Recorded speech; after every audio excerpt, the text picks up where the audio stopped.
पर इस घड़ी देख करके बड़ी खुशी का अनुभव हो रहा है। बड़े अच्छे अच्छे शब्द बोले आपने। ये जो शब्द पहले ने बोला, शुरू से लेकर अभी तक मैं सुन रहा हूँ, इस योग्य हम कहाँ हैं, सद्गुरु तुम्हें रिझाएं। ये सही शब्द नहीं है।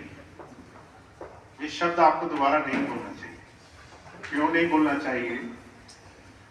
क्योंकि योग्यता, अच्छाई हमारी सिर्फ हमारी जो कोशिशें हैं वही देख करके अगर प्रभु हमसे मानेगा तो फिर ये लेन देन का सौदा ये कभी बनेगा नहीं।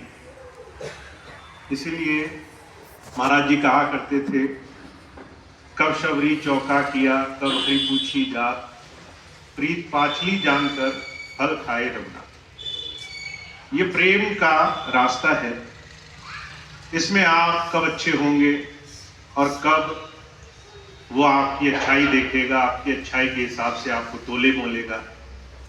तो आपको ये इस तरह के शब्द अपने मन से या इस तरह के विचार भी अपने मन से हटाने हैं।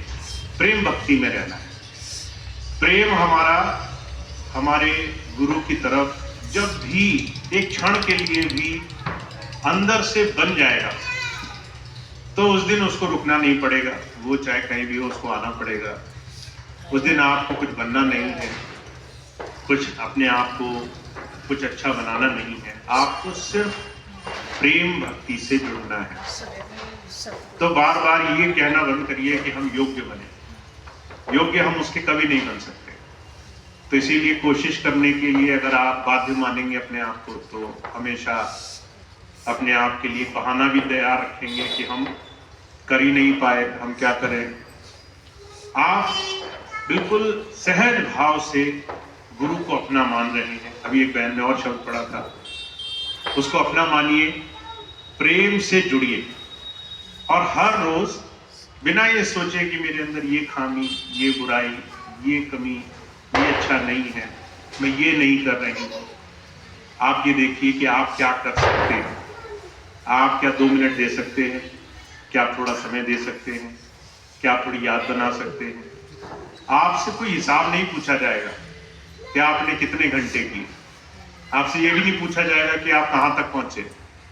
बस आपने कितने प्रेम भाव से अपना समय देने का प्रयास किया। तो बहुत शुभ दिन है आज। सारा भारतवर्ष दिवाली के रूप में मना रहा है आज का दिन। भारतीय संस्कृति में हमारे हिंदू होने के नाते भी बहुत खास दिन है। और आप जानते ही हैं, हरिद्वार में है तो आप इस बात से अनजान नहीं होंगे कि भगवान राम के रूप में अयोध्या में बहुत बड़ा जश्न मन रहा है, सारी दुनिया में मन रहा है। हाँ, यही मैं बोलने जा रहा था। अब आपकी बारी होती है। तो हमारे अंदर जो आध्यात्म की दृष्टि से राम से जुड़ना है, वो अंदर ही जुड़ना है। तो अगर आप किसी मंदिर में राम को बिठा देंगे तो वहां जाने के लिए आपको सोचना पड़ेगा, और आप अपने अंदर राम को बिठा लेंगे तो आप जहां चाहे उससे जुड़ सकते हैं। यही हमारे स्वामी जी हमें सिखा रहे हैं कि हमारा राम हमारे अंदर है। हमें उस राम से जुड़ जाने का सिर्फ एक प्रयास करना है कि हमारा कितना ध्यान, कितना प्रेम भाव उसकी तरफ रहता है। और इस दृष्टि से भी कि हम आध्यात्मिकता से अपने उस मालिक से जुड़े, और इस दृष्टि से भी कि सामाजिक तौर से हम हर एक की भावना का सम्मान करें।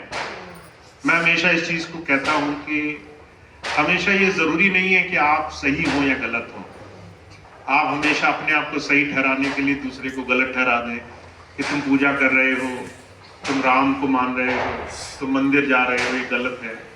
तो किसी की भावना या किसी की बाहरी जितनी भी प्रेम प्रयास उसके हैं, वो भी उतने ही सम्मान के योग्य हैं। और साथ साथ हमारा जो आध्यात्मिक दृष्टिकोण कहता है कि हम अंदर इस धारा से जुड़े, वो भी उतना ही सम्मान का, उतना ही सही दिशा में चलने का अधिकारी है। तो आप इसलिए भी इस दिन का सम्मान करें कि हजारों लाखों लोगों की भावनाएं जुड़ी हुई हैं। उन्होंने बहुत जतन किए हैं, प्रयास किए हैं, संघर्ष किए हैं इस दिन को देखने के लिए। उन्होंने बहुत कोशिशें करी हैं। साथ साथ हम आध्यात्मिक दृष्टिकोण से देखें तो हमारा एक दूसरे की हर एक कोशिश के लिए सम्मान होना चाहिए कि हर एक का भाव लगा है, चाहे वो जैसे भी कर रहे हो, चाहे हम जैसे भी कर रहे हो, पर हमारी दिशा एक है, हमारा लक्ष्य एक है। अब कौन कहाँ पर है, किस पड़ाव पर है, ये परमात्मा जानता है। इसीलिए सिर्फ प्रेम भक्ति पर जोर दें और आज के बाद कोई भी भाई बहन मजबूरी वाले शब्द न कहे कि हम बहुत मजबूर हैं, हम क्या करें, हम पे कुछ होता नहीं है। अगर आपके होने वाले से ही सब कुछ हो रहा होता तो आप हमेशा लाइन में पीछे लगने को तैयार बैठे रहते। तो इसीलिए बहुत प्रेम भाव से लगें और बिल्कुल इस बात की चिंता न करें कि आपने कितना किया, बस इस बात को देखें कि आपने किया कि नहीं किया।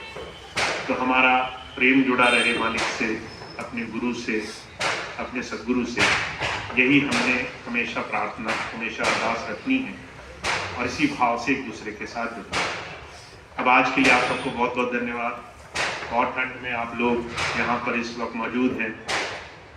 बहुत सारे लोग इस वक्त देखिए दिवाली मना रहे हैं, पर आप यहाँ हैं और आज के अभी दीपक नहीं जलाया आपने, तो अभी जो आप यहाँ मौजूद हैं उसके लिए बहुत बहुत धन्यवाद। इनके दीपक भी मुझे जलाने पड़े। भैया जी अब इसके लिए एक और खास बात आपको मैं बता दूं, ये भी बहन जी जो कह रही थी, अभी मैं कल थोड़ा सा मुझे यहाँ व्यक्तिगत काम है, शाम को मैं दोबारा आप लोगों से मिल सकता हूँ। अगर आपको मिलने की इच्छा हो, अगर आप मिलना चाहें, शाम को दोबारा यही इसी आश्रम में शाम को 5 बजे के बाद आप लोग अगर समय दें तो आप लोग ज़रूर आ सकते हैं।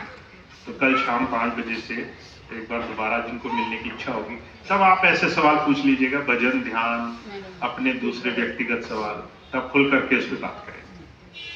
अब प्रसाद थोड़ा सा सभी भाई बहन ले लेंगे खूब प्रेम भाव से। भैया जी